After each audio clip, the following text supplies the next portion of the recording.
Saudara, penyebaran virus corona telah menjadi pandemi dan menjadi sorotan warga dunia termasuk juga di Indonesia. Warga dituntut untuk waspada dan menjalani imbauan pemerintah agar terhindar dari paparan corona. Namun apakah Anda sudah mengetahui benar mengenai seluk-beluk virus corona ini? Nah, mulai hari ini, Saudara, Sapa Indonesia Pagi akan membuka segmen Tanya Jawab COVID-19 yang akan menghadirkan dokter yang akan menjawab pertanyaan-pertanyaan Anda seputar COVID-19 atau virus corona ini. Dan kesempatan ini kami buka Senin hingga Jumat. Jadi kalau Anda memiliki pertanyaan seputar COVID-19 atau seputar virus corona, Anda bisa menanyakannya di Sapa Indonesia Pagi, baik melalui telepon ataupun melalui media sosial kami. Pertanyaan bisa Anda sampaikan melalui media sosial Sapa Indonesia Pagi dan juga Kompas TV, dan juga melalui nomor telepon di 021 5366 0500. Kita akan terima telepon Anda setiap hari Senin hingga Jumat agar Anda bisa bertanya langsung kepada dokter yang sudah kami hadirkan dari Ikatan Dokter Indonesia. Dan saat ini sudah hadir di studio kami Dr. Muhammad Adib Humaydi, Wakil Ketua Umum Pengurus Besar Ikatan Dokter Indonesia. Selamat pagi, Dok. Selamat pagi, Mas. Kita tetap menjaga jarak tentu saja, segala langkah pengamanan. Jadi terima kasih sudah hadir juga pagi hari ini, dan saya yakin juga dokter menjalankan social distancing dan lain-lain di tengah tetap bertugas ya, Dok ya. Betul.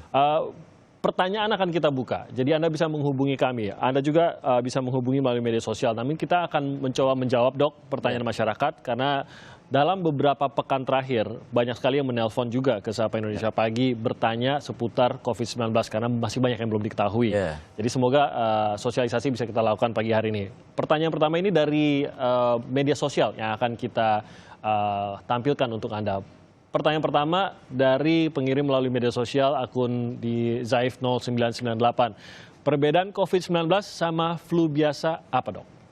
Ya, jadi tanda-tanda di dalam flu juga ada di COVID gitu loh. Tapi tidak semua COVID itu ada tanda-tanda flu. Dalam artian begini, ada tanda yang signifikan utama yang kemudian kita menjurus ke arah gejala-gejala COVID, yaitu ada batuk. Yang utama, tanda yang paling utama paling sering adalah batuk. Oke, ada batuk tertentu kah atau batuk yang sebenarnya disebutkan juga sekian persen, ya hampir 20% itu batuk yang memang dia produktif. Jadi batuk yang berdahak gitu. Tapi tidak semuanya batuk berdahak, karena batuk-batuk kecil pun juga ada didapatkan di dalam kondisi yang mild, ya, kondisi ringan. Kondisi ringan COVID-19. Tapi nanti dia akan progresif. Nah, progresivitas inilah yang kemudian menjadi karakter di dalam COVID ini. Dan pesat itu. Betul. Dan sekali lagi tentunya yang akan menjadi dasar tetap harus ada faktor risiko. Faktor risikonya itu apa? Ada kontak atau riwayat perjalanan ke daerah-daerah yang terjangkit. Ini menjadi dasar utama, dan itu yang sering, mohon maaf, yang ini harus kami sampaikan kepada masyarakat. Masyarakat harus jujur mengatakan bahwa dia pernah kontak atau pernah punya riwayat perjalanan, karena ini menjadi dasar pada saat si dokter ini membuat tracing. Apakah ini ke arah COVID ataukah hanya flu atau infeksi saluran pernafasan biasa gitu loh. Jadi hal yang paling membedakan bukan hanya, sebenarnya bisa saja misalkan hidung meler, berair gitu, batuk seperti flu juga bisa. Tapi yang membedakan justru dari mana ataupun kontaknya itu sebenarnya. Itu yang nanti akan ditanyakan oleh dokter biasanya atau petugas kesehatan. Suhu demam tertentu apakah membedakan juga? Ya, jadi ada sekitar 60% dia diikuti dengan demam. Tidak semua juga? Tidak semua, 60%. Artinya ini data yang kita dapatkan dari WHO. Jadi tanda utama yang tadi batuk, kemudian demam, kemudian juga ada tanda-tanda lemes. Nah, kalau tanda lemes seperti hanya flu biasa sebenarnya, lemes-lemes biasa. Terus kemudian kalau yang produktif tadi sekitar hampir 30% tanda-tandanya. Tapi yang paling utama tadi itu dia biasanya diikuti dengan demam. Sesak nafas apakah pasti juga? Ada sesak nafas, tapi itu kalau umpamanya tidak harus itu pasti ya. Karena progresif, jadi sesak nafas yang progresif gitu loh. Tapi dalam kondisi yang dia moderate biasanya. Karena kalau tanda-tanda ringan ya, gejala ringan di awal itu belum tentu selalu harus ada dengan sesak nafas. Tapi pada saat kemudian dia ada progresif batuk, terus kemudian demam dan ada sesak nafas, kita harus kemungkinan bisa ke arah curiga ke COVID, apalagi ada riwayat. Dan ini biasanya terjadi dalam masa inkubasi kah, atau maksud saya apakah dalam 2 minggu drastis begitu perubahannya dari batuk biasa menjadi lebih buruk, tiba-tiba ada sesak nafas juga. Ini dalam jangka waktu 2 minggu itu? Ya, jadi ada tergantung masing-masing ya, daya tahan tubuh. Tapi progresif mulai dari kontak, kemudian mulai gejala, itu dalam sekian hari, ya kemudian sampai 1 minggu, 2 minggu. Nah, ini ada percepatan yang kemudian terjadi. Nah, itulah yang kemudian karakter daripada coronavirus itu seperti itu gitu. Oke, bedanya dengan flu biasa. Ya. Kita ke pertanyaan berikutnya. Ini dari Sandi Kresna yang bertanya melalui media sosial Kompas TV. Apa yang harus dilakukan jika di lingkungan kita ditemukan suspek corona? Ya, jadi kalau suspek corona, berarti artinya dia mungkin bisa masuk ke arah ODP, ya. Itu maka tentunya bukan berarti kemudian dia positif corona, karena dia pasti perlu ada konfirmasi tesnya. Ya, kalau umpamanya ada dalam satu lingkungan kita yang COVID, ya bukan berarti kemudian dia, yang penting dia tahu bahwa dia sudah suspek. Kalau dia tidak ada keluhan atau gejala, ya berarti dia bisa isolasi mandiri di rumah. Tapi kalau dia sudah mulai ada keluhan dan gejala, isolasinya sebaiknya dilakukan di fasilitas kesehatan atau di rumah sakit. Keluhan dan gejala yang sudah harus dirawat di fasilitas kesehatan atau rumah sakit itu apa? Jadi kalau umpamanya dia sudah yang tadi itu yang kita sebutkan gejala-gejala tadi itu, ada progresif yang kemudian apalagi ada riwayat gitu kontak ya. Apalagi ada riwayat kontak, itu dia harus udah masuk di dalam isolasi di rumah sakit. Tapi kalau umpamanya dia masih dalam kondisi yang ringan, sebenarnya bisa dilakukan isolasi mandiri di rumah, tapi ini benar-benar harus strict gitu loh. Artinya kepatuhan isolasi mandiri ini juga perlu dari masyarakat itu.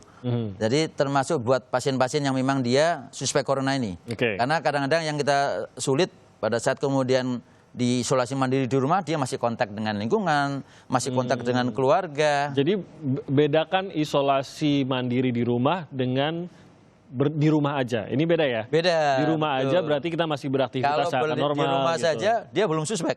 Tapi kalau udah dia apalagi dikatakan suspek tanpa ada keluhan, berarti dia bisa isolasi mandiri di rumah. Benar-benar dia diisolasi dalam artian ya, dalam artian bahwa dia menghindari kontak atau dia harus pakai masker pun di rumah pada saat dia harus berhadapan dengan anak dan istri gitu. Oke, ini mungkin menambahi pertanyaan dari Sandi Kresna ini. Ini mungkin Sandi ini ingin bertanya kalau ada di sekitar rumahnya begitu, karena kita kadang-kadang saya yakin masyarakat juga melihat dan beberapa kali kita sudah melihat ada ambulans datang menjemput di rumah tetangga kita begitu. Ada gosip-gosip yang beredar melalui WhatsApp grup tetangga bahwa ada satu orang yang sakit atau bahkan sampai dikatakan wah ini ada yang meninggal dan meninggalnya karena corona di jalan depan rumah kita gitu. Apa yang harus kita lakukan gitu? Apakah kita harus langsung menghindari keluar rumah sama sekali kah, atau lebih takut lagi dengan kondisi sekarang, atau apa ya sebenarnya? Ya, jadi sekali lagi masyarakat juga harus tahu bahwa penyebarannya adalah droplet infection. Artinya pada saat kemudian itu ada satu warga di dalam satu lingkungan kita yang kemudian positif, apalagi kemudian akhirnya dibawa ke rumah sakit, berarti yang paling penting adalah RW, ya RT RW setempat pun harus lakukan tracing. Artinya warga ini pernah kontak dengan siapa, itu perlu untuk surveillance gitu. Apalagi kalau ada acara RT atau RW yang tracing itu yang kemudian kita memberikan perhatian khusus kepada yang tracing itu untuk kemudian kalau bisa yang pernah riwayat kontak, apalagi yang jelas-jelas sudah konfirmasi positif, dia melakukan isolasi gitu.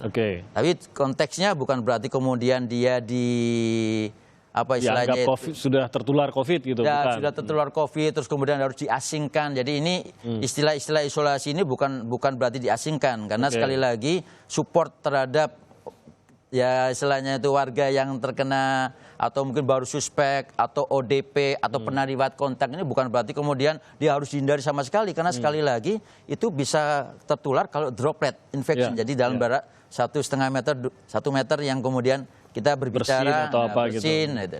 Jadi itu yang harus dilakukan ya, tetap men-tracing. Kalau saya misalkan tetangga begitu, terkonfirmasi COVID-19, saya nggak pernah bertemu, saya mungkin dalam 2 tahun ini nggak pernah ngobrol juga dengan tetangga tersebut, haruskah saya takut juga? Wah, ini lingkungan saya sudah sampai tertular. Seperti itu, tidak perlu takut seperti itu, karena kita pun juga nggak ada riwayat kontak dengan dia kan.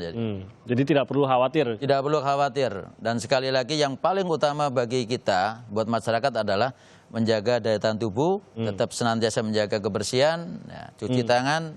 Itu yang paling utama gitu. Karena saya yakin banyak masyarakat juga yang jadi khawatir, padahal sebenarnya kadang-kadang nggak terkonfirmasi juga bahwa itu corona begitu ya. Tapi karena melihat ada ambulans datang ke dekat rumah mereka, ada gosip-gosip WhatsApp grup yang saya bilang tadi, akhirnya merasa bahwa begitu ada suspek corona di lingkungan RT saya, misalkan RT saya ini sudah rawan terkena corona semua. Itu salah sebenarnya berpikir begitu ya. Artinya, nah ini peran dari RT RW.